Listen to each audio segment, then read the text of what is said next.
So I took this picture yesterday, and I'm very grateful to Ness for helping me get it into the PowerPoint. So what do we see here? We see a Murano figure of a blackamoor. Now, if you go to the souvenir shops that sell Italian glass, we see these depictions of diasporic people. And they're dressed in 18th century garb, and they're reminiscent, for example, of the lamp standards that one sees in a lot of luxury hotels, black bodies holding up lights, or in French material culture in the history of furniture, something called a guerdon, which was a low table, often with a crouching black figure holding a tray, so that the lord and lady of the house could put their aperitif on this subjugated and supplicating object. So here is a plastic planter box filled with Venetian beads being watched over by a glass blackamoor. And when I thought this captures so much about all the conversations for which I'm grateful that we've heard today. Thank you. Okay, good. Thank you, Carolin. And thank you, Royce. Yeah, absolutely. Yeah, no, thank you. I think our kind of grouping on the panel allows us to have such a broad reach in prioritizing of knowledge and prioritizing of story. Where do we begin from? I always begin from who I am, who I was taught to, my responsibilities of who I speak for, who can't be here. And I love the pointing out that you have of what I think about are the nefarious undercurrents of if we follow those layers and those stories, like what can be almost the simplicity of this pendant. But if we follow those trade routes and we start to peel back those layers and kind of look at how the ceremonies of colonialism is to rename and to create a remaking, an image, a popular image of what should be rather than what it actually was. I think we can find that in art all across the world. With the pendants, my choice to highlight the makers first is taking back that space and that priority of the political duress that has happened with the acquisition, the theft of every single indigenous item. There is always that story, that undercurrent of what is happening. Around those same times, these pendants represent the first excursions into Central North America. These pendants and the trade routes, whether from the north or the south or the east, were all coming together with the culmination of land, of trying to find a route, and beads and trade goods were brought as a way to bribe, as a way to kind of sneak into a space by utilizing one of the most beautiful acts of Indigenous people, which is gifting and sharing and stories. And if we look back to kind of the beginnings of this work here in these beads, maybe they arrived, at the very beginning of the 17th or 18th century. We can't quite tell when these beads exactly arrived, but I do know that they were incredibly invested in an action and process of colonial ceremonial acts to rename and to retake and re-envision, and to create those sweeping landscapes, those portraits of the land, sans Indigenous people. It's also, though, the knowledge then we're equipped with to understand how we retake that knowledge, how we take it back, and to utilize those landscapes, those portraitures as evidence, as witness. These pendants are a witness to the fact that Lewis and Clark arrived and disease shortly followed.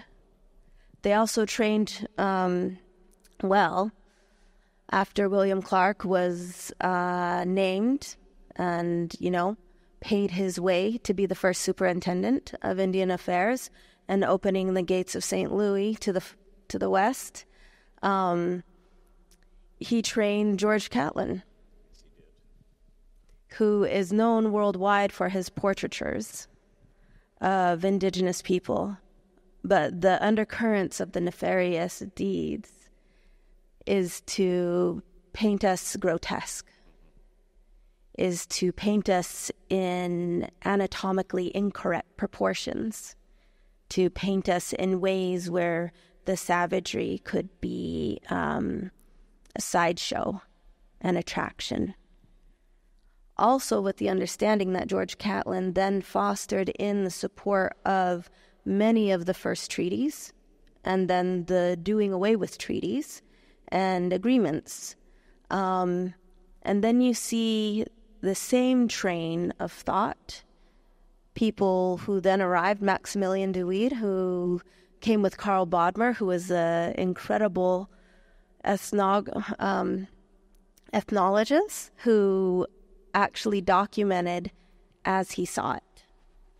And knowing how to read and utilize that colonial work is so important, because then we can contrast the exact same images, the exact same villages, the exact same generations of people and show what they actually look like versus the, quickly coming American mind and the images of the savage. So understanding the benefits of the work that you're doing and the work that I'm doing always comes in context. And prioritizing whose story is it and in what way do we retell it and in what way do we educate to understand the benefit of what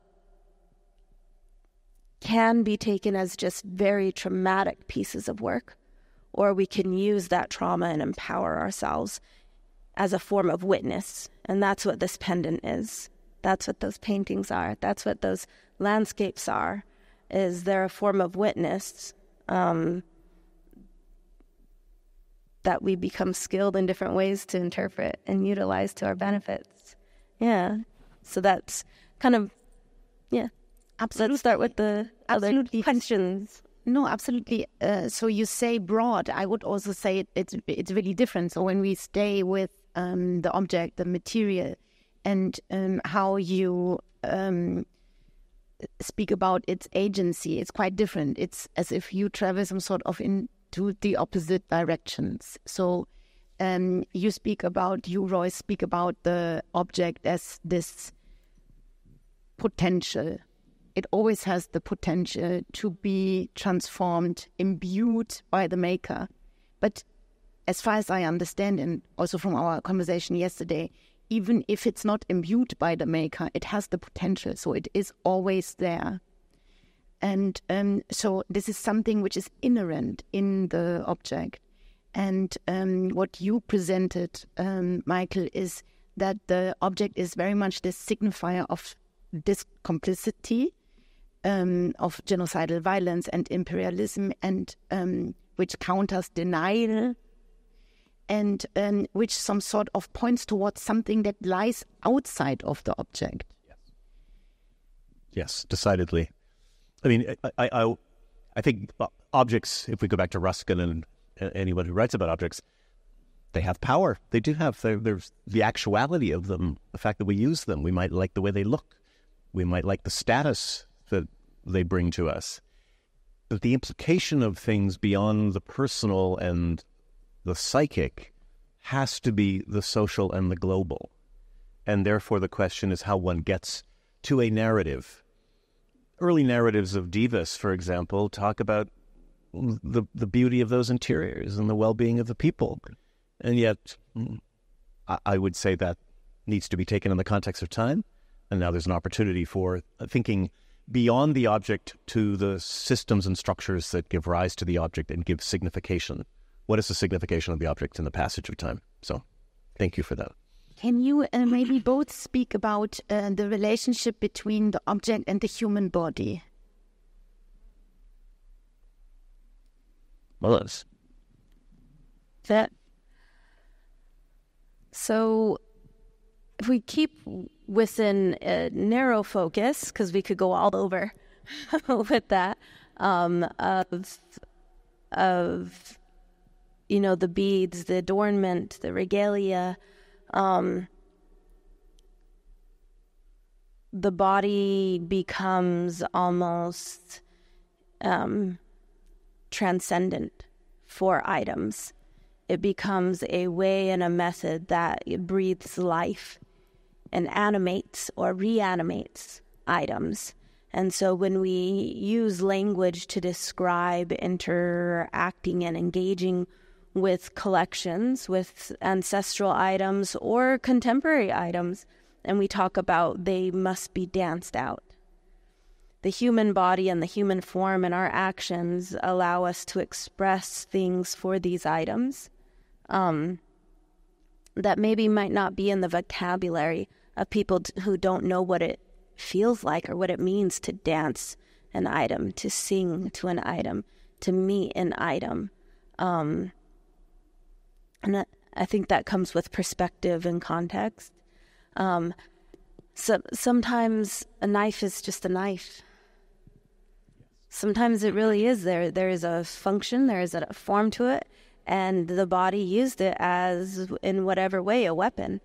But sometimes it's not, and it was through humans or through, ancestors or spiritual beings, non-human. It's been animated in a way that it is a being now. And so the item itself is a being. It is a body. But it's perspective. So I think cutlery is a fascinating thing in the Western context. If it's simply about function, I always tell my students we need something to cut, something to scoop, and something to stab. So knife, fork, spoon. But we know if you get invited to a fancy dinner, there might be lots of versions of those on the table.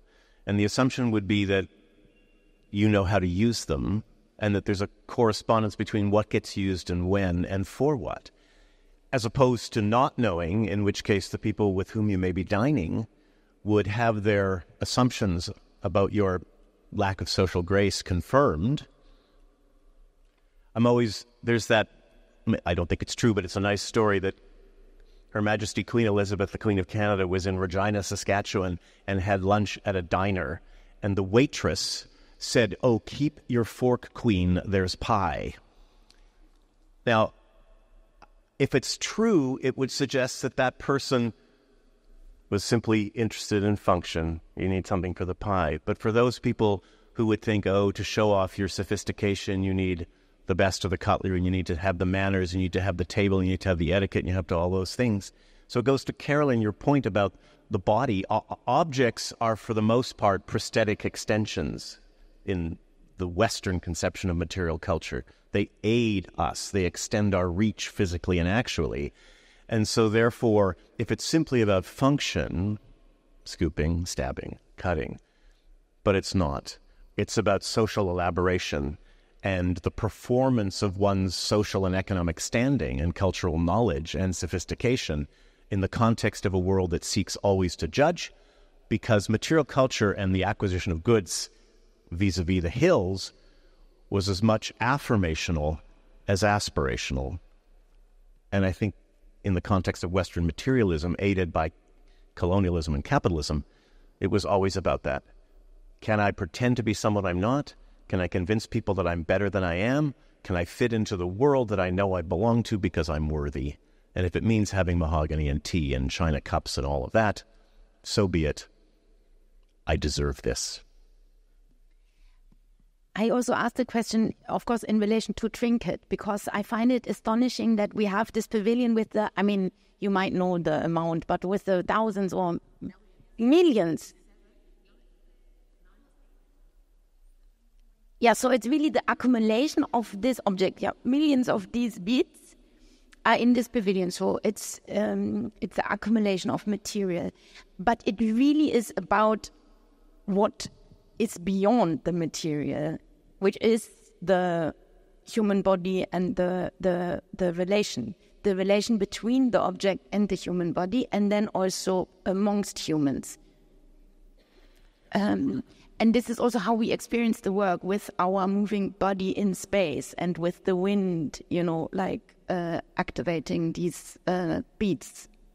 Yeah, I think that's one of the beautiful things of this symposium, is there's a through line of the human presence. Mm-hmm. And I think some of the other presenters have touched upon that, the storying, storing our place, storing things into being. Going back to look at materiality and how that shifts and changes with the body or the human. When is a knife more than a knife? Well, what is the material? If I look back on, more based in the environment that I'm from, we have knife river flint, which is one of the most prized materials across North America into, what is Mexico now and Central America. We have a huge trade route of this particular type of flint that now we call knife river flint. And that's when a knife is more than just a knife. And we also have stories that are attached to it. And then we have whole societies that are attached to it. We have Metsiroga, the knife clan, that then gets, traditions and beliefs that make that knife more than a knife.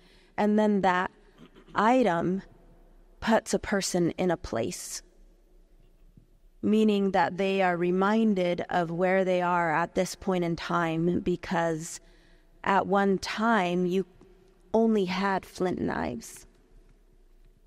And so there's a tradition now amongst that clan with my people, is you don't put a knife on a stove.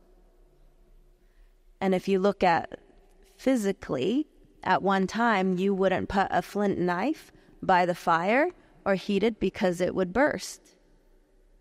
And so now over time, even when a regular knife, a metal knife that we use all the time, this particular group treat those items as imbued with knowledge and history, and it puts them in a place of respect and understanding. So going through collections, it is so incredibly important to know provenance and provenience, because that's when a knife is more than a knife. It's so much memory and length over time, but it takes that perspective to really know how to help educate about it, because I grapple with it all the time. As an Indigenous person, I should just know. We get treated that way. Well, you should just speak the language. You should just know kind of depths. You should just know about your indigeneity. But all of that is a point of teaching and mentorship that we're quickly losing. So knowing when is a knife more than a knife is a whole intergenerational relationship process of educating and being open to it as well. Yeah. I mean, I think about objects always as mnemonic devices. We have things that we use, so the function is primary, but things are triggers to memory. And so, I'm always struck by sentimental movies where someone has died and then someone comes across a sweater or something, and there's usually the sweater's brought up and there's the flooding of the eyes and all, and you think, okay, so it may be the sweater, it may be the smell of the cologne or the perfume, etc., but the tangibility of the object takes a person into the realm of the intangible, into the deeply held memory of people, culture, place, and those types of things. If I move forward with that and I think about your work as a curator and my work as a curator and the work at Yale where I was interested in label writing and the question about how much information is too much information, and contemporary museum practice theory would say you can't have a label of more than 25 words. And people will say, oh, because people won't read it. And someone at Yale told me that. And I said, I'm reminded of something that George W. Bush, a person I don't quote often, said, let's not give in to the soft bigotry of low expectations. And my attitude is, if you have to write a label that is filled with words to communicate vitally important information so that the object that's being looked at by people voluntarily is complete. Because to not provide enough information is a disservice to the goals of museology, the stewardship of objects to make cultures remembered. So, long-winded, but... We were talking about that last night because our title is aesthetics. Yes.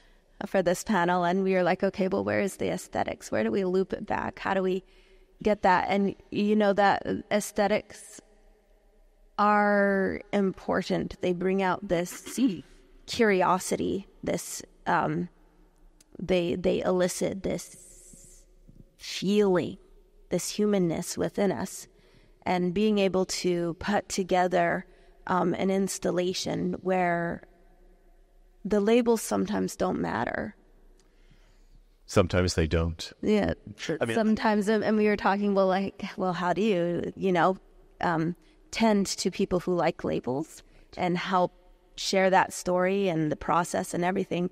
And I think back to one of the works, that we just acquired at Yale by Marie Watt, who's a Seneca artist. She's also alumni of Yale.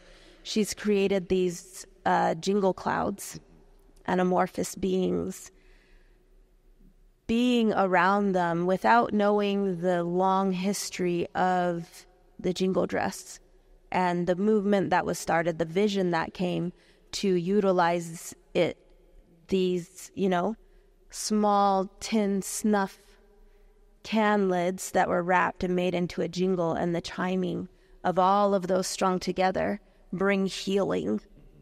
So much belief of that has now spread that dance across North America and across the globe.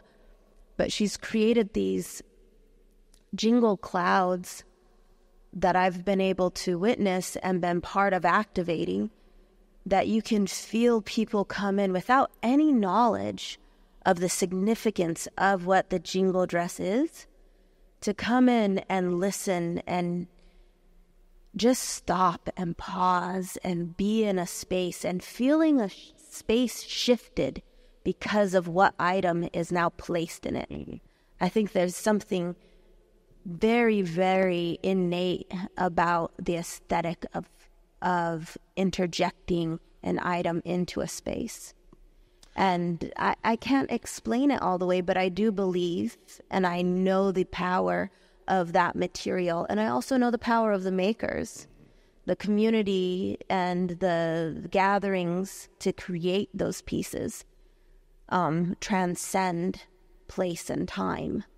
And it reaches people without a label. And then that's the joy of being able to educate about, here's the community label, here's the chat label, here's a little bit more information about the significance of it. But you've already brought someone in because they can feel some type of pleasure and intimacy from the aesthetics of it. And I so respect that example, and it's very moving and powerful. No. I understand that. I watched, standing outside the pavilion yesterday, all the people who had to touch the beads in front of Canada. Just people, their hands are running up and down them, and fantastic. They walk into the pavilion, and there's an awareness that you can't do that inside the space. You can look. I was also struck by the number of people, not our group, who didn't read Ms. Verna's text.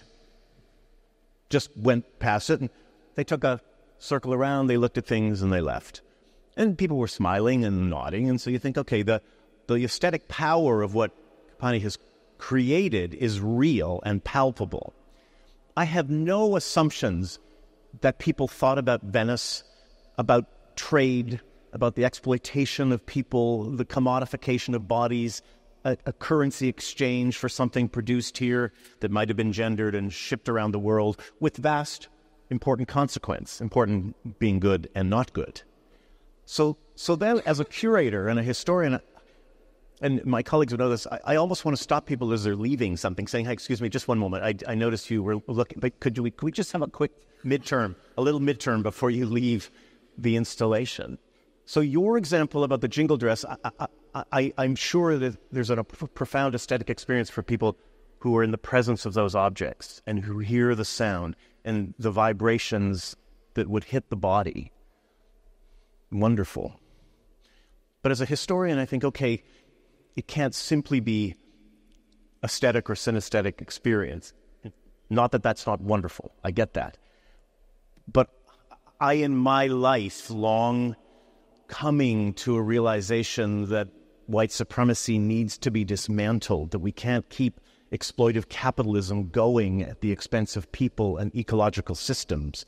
And so there has to be the activist museum label, whether it's me talking to people, whether they're students, or posting 500 words next to a picture of Mr. and Mrs. Hill saying, don't be seduced by 18th century aristocratic style, because this was not be possible save for the spilling of blood. Yeah. And that's where I go. Yeah. You know, absolutely. I agree that there has to be a public form of communication that is shifting yes. Labels. There also has to be an actual action. Yes. I know what speaks so much louder and what is felt so much more than what we can put in 60 words and 25 words is the impact of kinship and community when an actual institution invests in bridging that space of this is here to study, rather this is here to gather. This is created, this space is created. We are curating a space to bring people together. And I think that's, you know, artists and curators and installation teams and administration who value the benefit of kinship and community have been able to experience kinship and community in a way where they see that as the strongest change. Not just the label, but something that can elicit the feelings of this place actually cares. And the person and team curating this work and making this work, they know what it means and they actually care. And that doesn't mean that they're on the front lines, but it means they are part of a process. Because the loud, outspoken ones, there's also the ones who often get overlooked. They're the ones who are tending to the home. They're tending to the ones who need the heart. And that's hard to do and put into a label, and unless you have that experience. You just wrote the most beautiful, powerful label with your words. That's what I would like. And it's diversifying our teams, though. Not everyone, you know. Don't have me come in and talk about math. Right. Don't set me up for failure and embarrassment. Knowing our teams and our strengths is such an important part of the curatorial practice. Absolutely. And it's also an important part of artists and drawing upon their resources, which I think this entire symposium has brought together so many people with a vision and a viewpoint and perspective, and you know, that we're all coming in and kind of balancing and vibing off of each other and figuring out, you know, in what way we fit along this beautiful journey that you've taken us on. Agreed. Yeah. Agreed. Sure. I think we've taken over. This is wonderful. This is wonderful. I would like to come to the notion of consumption, because this is what you said yesterday, but you just referred to this or gestured towards this, that consumption exists also outside of the capitalist system. And I mean, you mentioned the shift of space and the shift of form, and I would like to bring in the notion of the shift of value. Because, I mean, this very much relates, of course, to Trinket, but it also relates to what you presented, that so Kapwani told me that the beads originally were made to mimic precious stones. And then you shared with us that they were pulverized. So this preciousness was negated in this process. and then imbued with a new subjectivity, which then is the precious. So there's a shift of value, which happens alongside the shift of form, the shift of shape, basically. And maybe you can speak to this shift of value. And also then, Michael, you could speak, if you like, to, the notion of what you presented is we see this portrait and then this furniture gestures towards the social position of the portrait in society, in a capitalist, imperialist, colonial society. So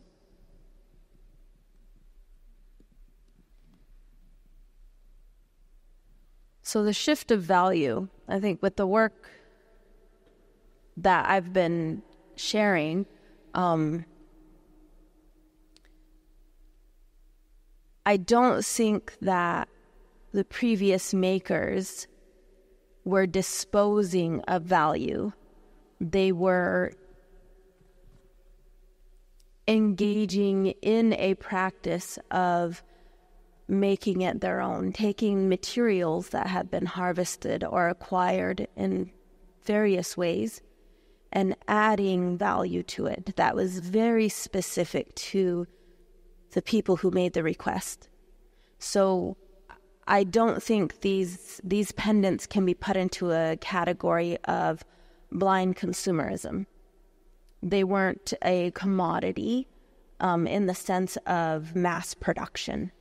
They were materials acquired in quantities large enough that these particular type of seed beads could be remade easily. They were already small. They could be crushed and they could be remelted through various ways.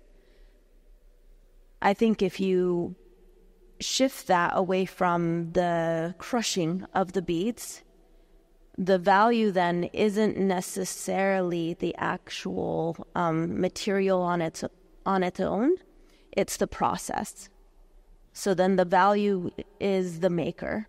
The value is that you are able to go to this maker who in return is agreeing that you are a person who deserves this type of material. The same thing that we do with warrior shirts is there is always a conversation and a recognition of makers will not make a material for a person just because they ask.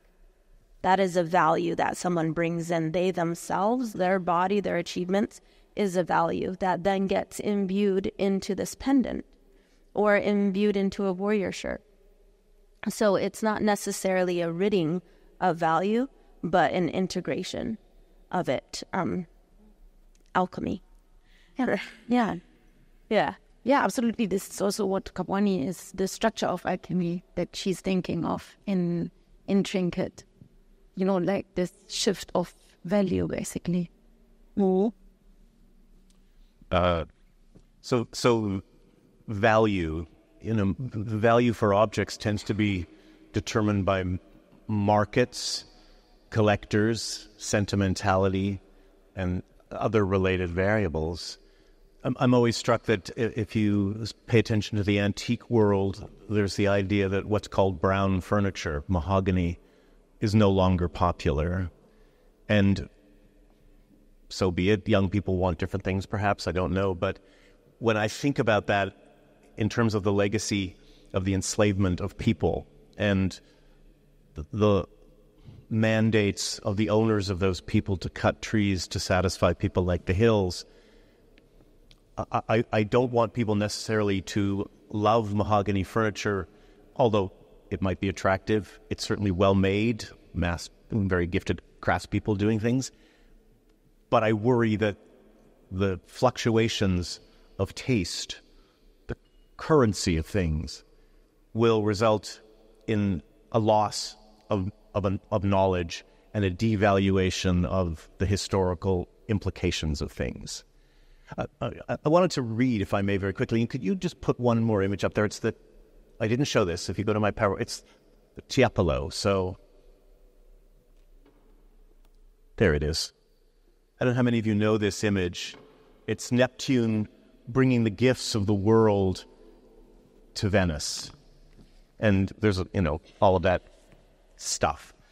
So this Kapwani gave an interview to Art News, said the following: materials can be new documents or new archives, witnesses almost of past moments, to allow us to look at human history differently. And I'm profoundly grateful to you for making Trinket because of the conundrum that it poses, the seduction of its beauty, and the story that it invites people, should they be inclined, should they want to do the work, should they read Ms. Verda's thoughtful, critical text. What's possible? And, this panel, again, what an honor to be with you and you, Carolin, where we think about the aesthetics of things, how they make us feel. And then the fact that objects that are deemed to be beautiful might also have currency and cachet. And the pure Kantian embrace of things is suddenly undone by the crass commercial reality of transactions, which Marx talked about. So that's it. You had to throw in Marx. I had to throw it before because we talked about Carl last night, and I thought he needs to be talked about all the time. Marx wasn't a maker. Yes, he was not a maker. He was not a maker. He was a boards. There we go. I would open to questions unless you feel there's something that you really want to say. Thank you. But happy to grab that. Okay, so then we would like to open to you, and if in case you have any questions. Or Aperol spritzes immediately to follow, right?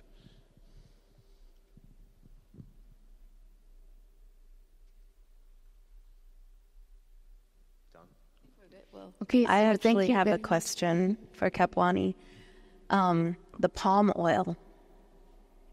So as organic material that's continuing to shift and change in that space, I thought it was extremely clever to have it be right there when you first walk in. Could you share a little bit about the palm oil? Thank you for connecting with that in that way. It was really important, I think, that, I spoke about this at the very beginning with Kaitan, like trying to have movement in that space. And of course, the body brings movement. And I guess it could be read as a very clean exhibition, kind of exact in some ways. And there is this desire generally to work with porosity, to kind of break down, to have movement. So between inside and outside. And the palm oil is living of sorts. And try to really, bring this messiness, this organic bit in. And I think, we're talking about objects and them kind of being not activated or left, and they have to be in relationship, I guess. So with air, with heat, this palm oil is really, it's alive. And I love the fact that it overflows, that it spills, that it's continually like marbling in different ways. And it can, I guess, also almost be repulsive for some people. And I love that too, that it can, push that aesthetics of what is acceptable, what is the boundary of something. And it's just enough, I think. It's just enough to kind of to slightly add a bit of momentum or a bit of energy into that space. I hope that was the intention. It was really important to have that palm oil there. It wasn't the easiest but we got it in the end. So, and I think it's interesting how thank you. I think it's interesting how it's complexifying the relationship of the gallery, the exhibition attendants, because if they turn off the heat, if they turn off the air conditioning, then the palm oil heats up and overflows. And then they come back and they send us images and they have to clean. So it's like a living object, which, I'm from afar going, oh, here goes the palm oil, But it's interesting because, again, it feels like it's alive. There's this, one could take it to the spirit level. It's constantly telling us nothing is just you can't control everything. So there's that shift, and then the residue of that comes into the lines that you see within the inside of it. So it's really interesting. As the only living object that's, active one, right? Heat, cold, contracts, constant movement. Thank you, Royce, for sharing song with us. Thank you, Royce and Michael, for sharing your research with us and for sharing the space and time with us. And thank you to all of you.